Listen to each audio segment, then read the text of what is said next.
Hello, good morning. Just now we go out because may have been in Cebu for polyclinic check-up.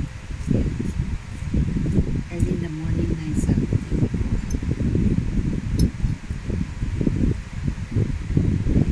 Came home,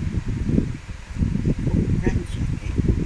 So just listen point because we care about it. We completely listen. 7 years nga po yung retire.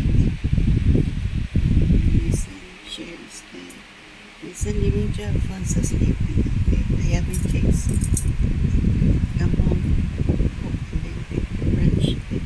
They're having morning toast with fries, scrambled egg, and ham. Enjoy atong vlog for the work. It's a vlog for our family brunch. Okay? Minsan, living siya fun sa sleeping. He came home this morning.